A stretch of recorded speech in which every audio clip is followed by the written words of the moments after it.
Tout dans le domaine spirituel est une question de vie. La vie est la solution de tous les problèmes. J'ai le sentiment que l'univers de Dieu est constitué tout entier sur ce principe biologique. C'est la réponse à tout, l'explication de tout. C'est le principe de tout ce qui est réel. La sagesse infinie de Dieu ramène tout à une proposition simple, à une méthode unique, en disant « Je mets la vie dans une semence et je l'abandonne à elle-même. Je ne commence pas par former cette fleur pour faire tant et tant de pétales, par leur donner une forme, puis une couleur, pour les rassembler ensuite, et en faire un tout. Je ne vais pas lier ce tout pour le fixer à une tige. Ce n'est pas ainsi que je travaille. Tout cela est artificiel, non.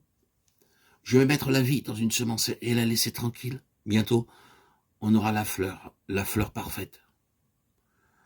Tout cet organisme, tout ce développement, toute cette répartition des dimensions, des formes, des couleurs, la vie les possède en elle-même.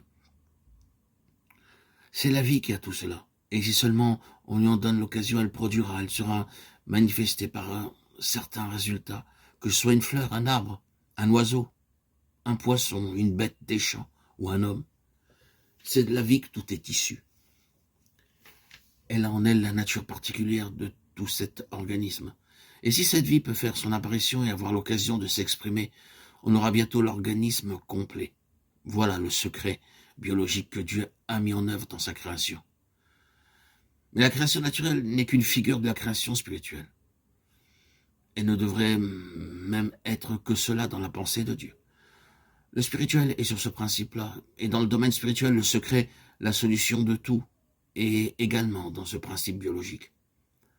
Mettez la vie du Fils de Dieu dans n'importe qui. Laissez-lui le champ libre. Laissez-la être souveraine. Laissez-lui le gouvernement de tout. Et vous verrez que tout ira bien.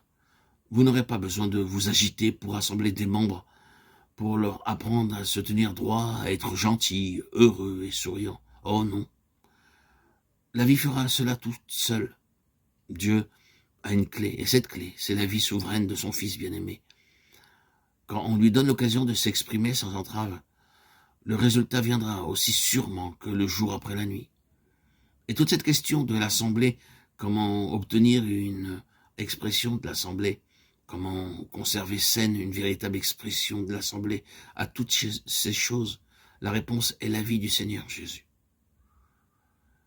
Que cette vie soit continuellement préservée par l'action de la croix, d'abord contre la mort, qui est son grand ennemi, puis contre le terrain sur lequel la mort travaille, qui est la chair.